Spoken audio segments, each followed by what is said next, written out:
Augustus Caesar was the greatest of all time. Gaius Julius Caesar Octavianus, also known as Augustus Caesar, he had many accomplishments, but his greatest accomplishment was establishing the Roman Empire by destroying the Roman Republic, which lasted for over 500 years, until he ended it, which is insane he was able to pull it off. Amazing, incredible, but insane. Let me explain. Augustus Caesar was a master of politics and strategy. Throughout his long reign, he managed to maintain his power and outmaneuver his enemies, ultimately becoming one of the greatest rulers in Roman history. In the book Augustus, The Life of Rome's First Emperor by Anthony Everett, it talks about what happened right after Julius Caesar's assassination in 44 BCE, when Augustus, then known as Octavian, was just a young man. After Caesar's death, Octavian inherited his great-uncle's fortune and political power. However, he was still relatively unknown in the world of Roman politics and had many powerful enemies. One of these enemies was Mark Antony, who had been Caesar's most quote-unquote loyal lieutenants, who may have thought to be his natural successor to Caesar. To solidify his position, Octavian knew he needed to form an alliance with someone who had more military experience and credibility than he did. He found an ally in Marcus Aemilius Lepidus, a powerful general who had served under Julius Caesar. Together, the two men formed a partnership with the goal of avenging Caesar's death and taking control of Rome. However, their alliance was threatened by a group of senators who opposed them.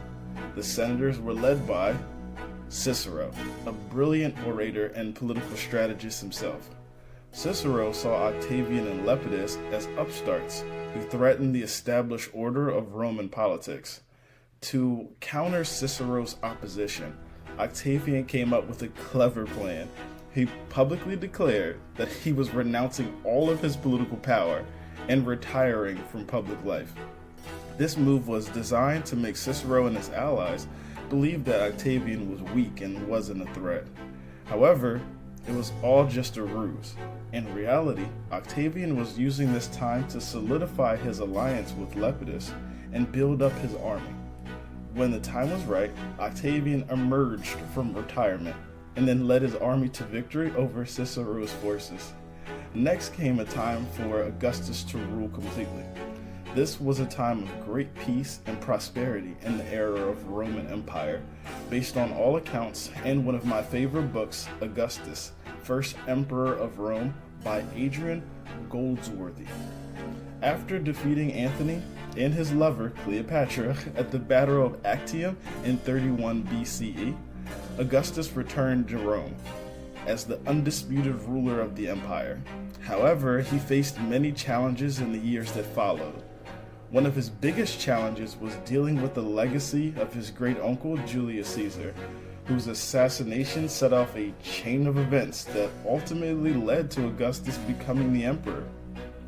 Augustus was careful to portray himself as Caesar's legitimate heir and to build on the accomplishments of his predecessor.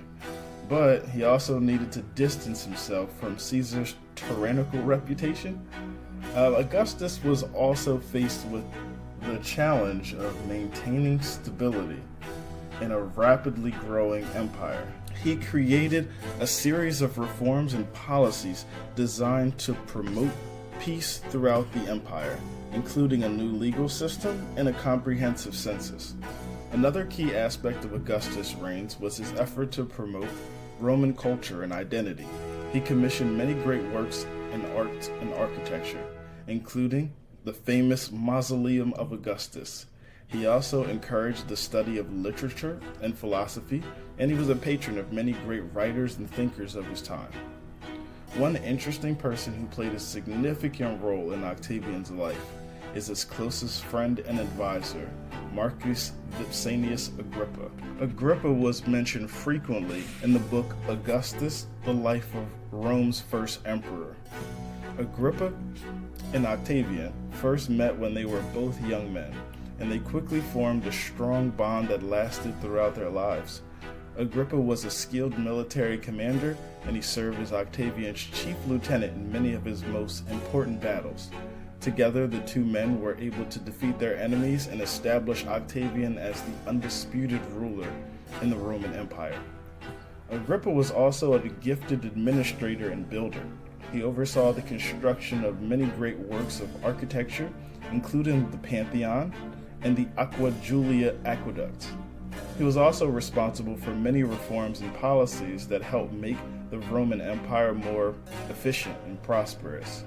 Now, despite his many accomplishments, Agrippa was always loyal to Octavian and never sought to challenge his authority. This loyalty was put to the test when Octavian fell ill in 23 BCE and appeared to be on the verge of death.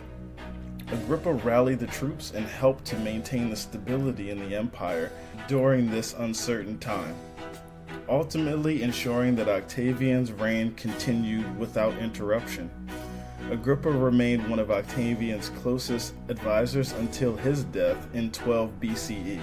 In recognition of his many accomplishments, Octavian had a statue of Agrippa erected in the Forum and named him as his successor in his will, although this decision was later reversed. Overall, Agrippa was a key figure in Octavian's life and played a significant role in helping him to become one of the most powerful and influential leaders in history.